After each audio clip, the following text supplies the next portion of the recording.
It is now in America's national interest to stop aggressive naval patrolling 12 miles off China's shores, because if you do that 20 years from now, there will be aggressive Chinese naval patrolling 12 miles off California shores.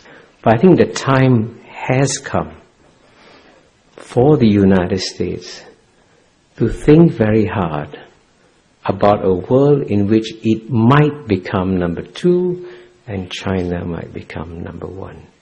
Then surely America's interests change dramatically.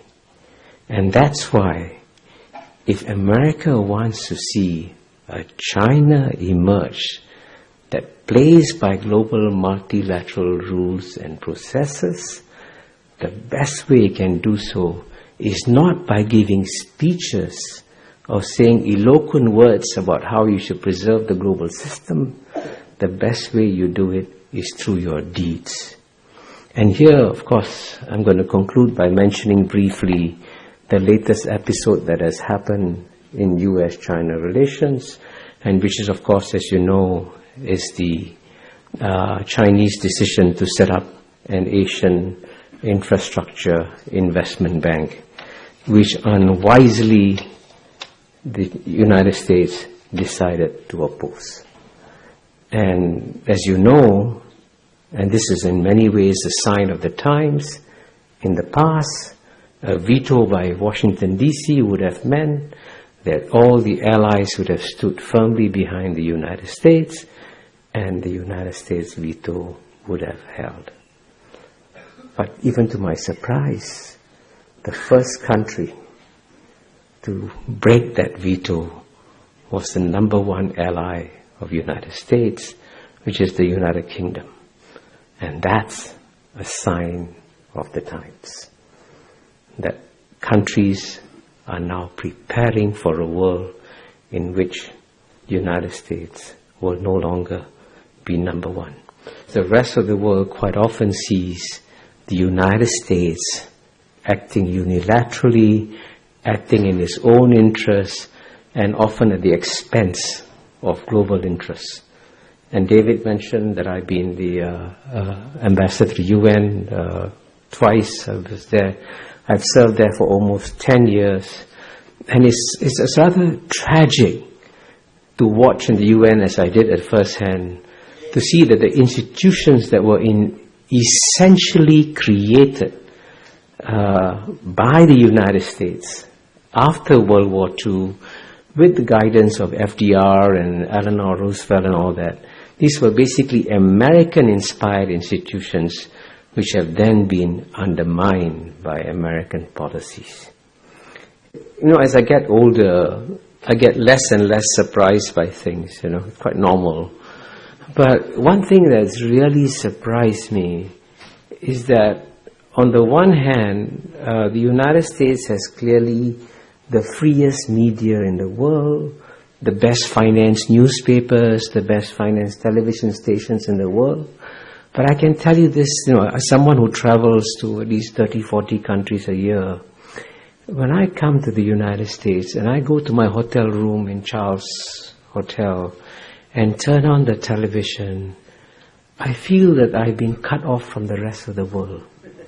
And literally, the insularity of the American discourse is actually frightening.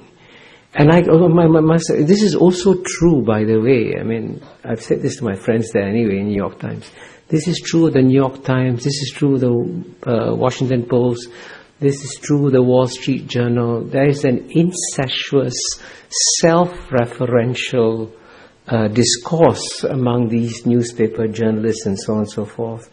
And they reinforce each other's perspectives and end up misunderstanding the world. Because, the one key point I emphasize is that the era of Western domination of world history was a 200-year aberration. It's coming to an end. And as a result of it, you've got to learn to understand non-Western perspectives in the world. And it's actually quite frightening that in many ways I find American intellectuals behind intellectuals, including in Serbia, where I just was, or Greece, or in Istanbul, because they are much more aware of what's happening in the world than most American intellectuals are. I don't know how to solve that problem. But unlike the United States of America, the Chinese do not believe in proselytizing their beliefs. They do not believe that you have to copy or emulate them to succeed. And they also believe that it is far better for people to admire and respect them for their deeds rather than to pay attention to their words. So in a sense, we will have a very different world when the world's number one power in the world is no longer a missionary power in the world. That, if you look back over the longer history of China over the past 2,000 years or so, it's actually surprising how few military adventures the Chinese had overseas. And in general, they have actually, as you know, within the Chinese Confucian ethos, the guy who's a soldier is at the bottom of the value chain. And I want to emphasize, since I come from Singapore, and Singapore and Hong Kong are seen as competitors all the time, it is actually in Singapore's national interest to see Hong Kong thrive and succeed, because we need competition from another city-state, and therefore we can both do equally well. I mean, Singapore will not just survive, Singapore will do very well. Because, Mr. Lee Kuan Yew and the founding leaders of Singapore created some of the strongest institutions in the world in some areas. The quality of mind of the Singapore civil service, I think, is number one in the world.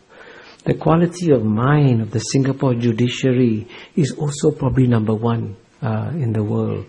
The quality of the Singapore military is probably among the top 10 in the world. Singapore's education system is already ranked among the top 3 or 4 in the world. We have the world's best airport, the world's best functioning port. So we have created a whole ecosystem of excellence in Singapore.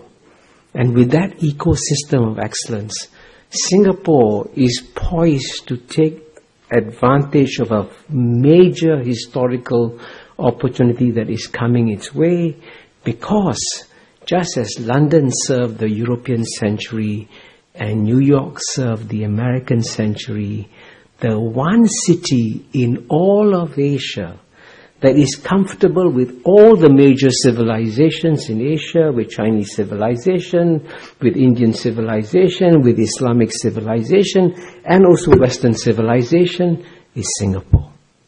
So Singapore is going to become the New York of the Asian century.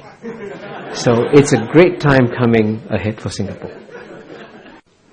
And you can read in, whatever, Wall Street Journal, New York Times, Economist, there's this constant belief that the best thing that can happen to China is to have a collapse of the Chinese Communist Party and have a democratic system. The one slightly provocative point I'm going to make here is, be careful what you wish for. Because if the Chinese political system becomes more democratic, it could very well become far more nationalist and far more aggressive as a power. And the great paradox here is that the Chinese Communist Party is actually delivering a global public good by restraining Chinese nationalism. And if you didn't have a strong Chinese Communist Party in charge, you might actually get a more nationalist, a more assertive China. And when I first went to China in 1980, there wasn't a single Chinese tourist leaving China. Last year, 100 million Chinese went overseas freely. And 100 million Chinese returned to China freely. Now, if there's no freedom in China, if China was this despotic, oppressive state, would 100 million Chinese come back to China?